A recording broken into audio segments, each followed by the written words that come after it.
Welcome to Salad with a Side of Fries. I'm your host, Jen Trepic, talking wellness and weight loss for real life. We're here to clear up the myths, misinformation, bad science, and marketing to teach you how to eat and how to cheat. Are you ready? I'm having salad with a side of fries. This week, we're talking about blue mind theory. Now, Caroline, when we previewed this in this week's episode, you said it made you think of the Blue Man Group, which I get that, right? Not the same. Probably not even like remotely the same category. But I didn't know that this had a name, but like have definitely experienced it. And I'm willing to bet that most of us have. I want to know. Okay, so I'm sure you have. So this whole thing comes from, well, there was a book written by a marine biologist named Dr. Wallace J. Nichols. He's also done a couple TED Talks, so like you can go Google those. So essentially, the blue mind theory is that being in, on, or near water supports mental and physical well-being, right? And even before I get into it, like think about water for a minute, right? What memories do you have that are connected to water in some way? Like swimming as a kid, you know? My friend's husband is like a big fishing guy. Like water can bring tremendous memories. Do you have memories from water? I do. I also think about how the color blue Yes. correlates to calm. Exactly. So a blue mind is a calm mind. So in one of his TED Talks, he opened by talking about memories with water, by water, on water. In the book, he helps us understand blue mind and contrasts it with the red mind and the gray mind. Okay, so the red mind is chaos, right? Frankly, it is our normal in life, right? Red mind is high stress, go, go, go, make things happen. And the interesting thing is like, it is useful at times, but then there's that like toxic stress that actually kills neurons and kills our creativity. When red mind goes unbalanced or unchecked, it can turn into gray mind. Gray mind is burnout, right? Gray mind is like nothing left. So what's the psychology of it? What's the physiology of it? Like what's the science behind the blue mind theory? Caroline, I'm so glad you asked. So water induces a version of a meditative state. So given that, it can counteract the impact of chronic stress and anxiety. So blue mind is like the term for like water-associated peace. Yes, go ahead. I see you're going to say something. You can totally cut this out if you want. When I just think about all the times that I'm overwhelmed and I just go in the shower. Yes. This is why. Amazing. Okay. 100%.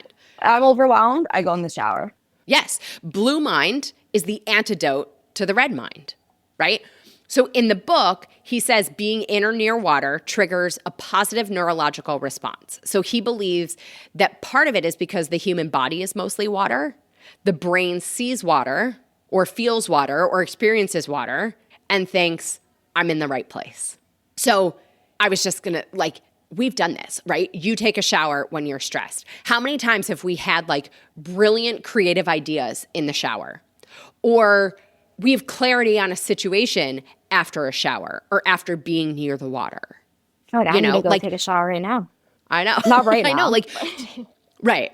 But like during the pandemic, I would walk along the Hudson River, every day. And I will say it's one of the things that I miss the most about, how things have, whatever this normal is now, it's one of the things that I miss. But like, it is different walking along the river than on the city streets. Both walking, the difference is the water. I love boats. Like, I could go up to, like, going to Newport, like, I can just stand there and, like, watch the water and, like, look at the boat. Like, love it.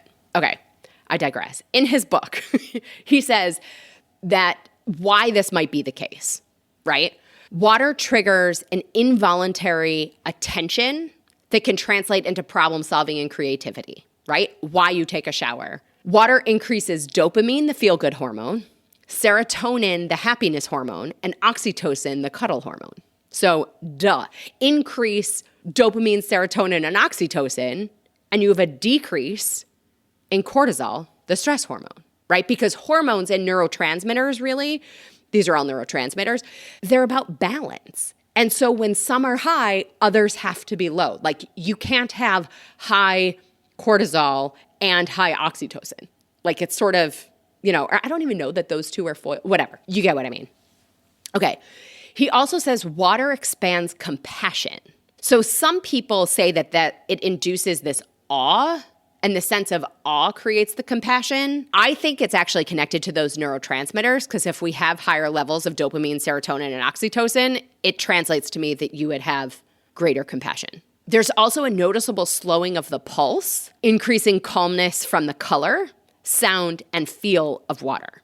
So he suggests that this is potentially a function of how the brain evolved. So like we're hardwired for survival. That need for survival kind of keeps us on high alert to notice the change around us, right? Well, water is inherently both consistency and change.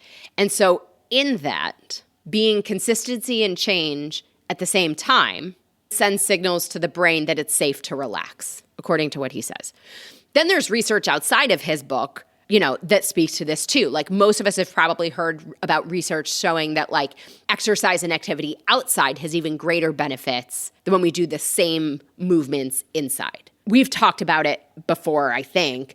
Even the CDC recognizes that there's a connection between water and mental health when they talk about swimming and aquatic therapy. So understanding the blue mind, exploring the blue mind theory for ourselves can help us problem solve, improve creativity, calm our nervous system, which we know has incredible benefits, right? When we calm the nervous system, when we turn off fight or flight and turn on rest and digest and turn on, right, and balance our nervous system, we see immune health, gut health benefits, mental health benefits. Frankly, like overall decreased stress also helps improve sleep and improve heart rate variability, which we talked about in February. Like, I don't know that there's any downside to playing with the blue mind theory. So obviously be safe around water. I'll say that.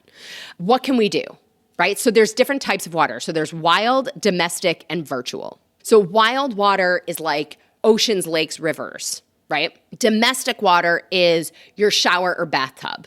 Maybe it's like a water fountain or a swimming pool. Virtual water is a picture, art, a sound machine that uses water noises, right? So what can we do? We're heading into the season of warmer weather. Get outside for some water activities or just do an activity near the water, right? Could you just dip your toes in water? Could you watch the water, right? Walk by the water, meditate near the water, just be near water.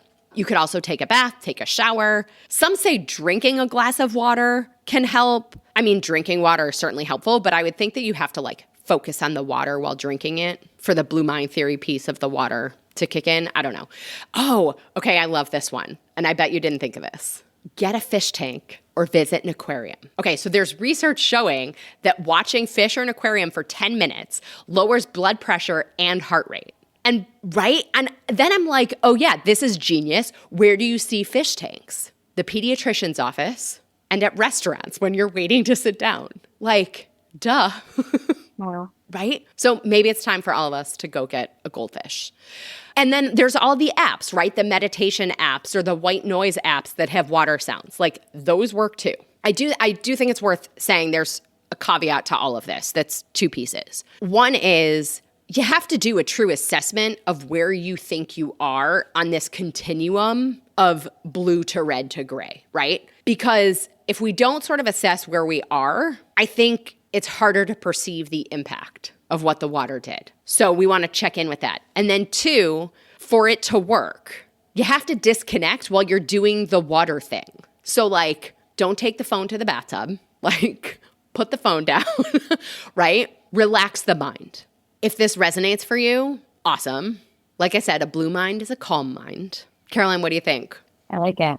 I'm going to go in the shower after we finish up. Perfect. And I think this would be fun. Let's all do an exercise together. So think about your connection to water. right? What's your memory of water or with water or something? So if you're listening on Spotify, you can there are comments on Spotify, so you can comment on the episode in Spotify. You could comment on YouTube. You could send a DM on Instagram or Facebook, but share your memory of, with, on, by, some proximity to water. I can't wait to hear. Awesome. Well, as always, everybody, I'm your host, Jen Trepeck. Connect with me on all social media. I'm at Jen Trepeck, JENNTREPECK. Website is asaladwithasideofries.com. Pick your platform, send a message. I truly love hearing from you. This is also the easiest way to learn more about working with me as your health coach.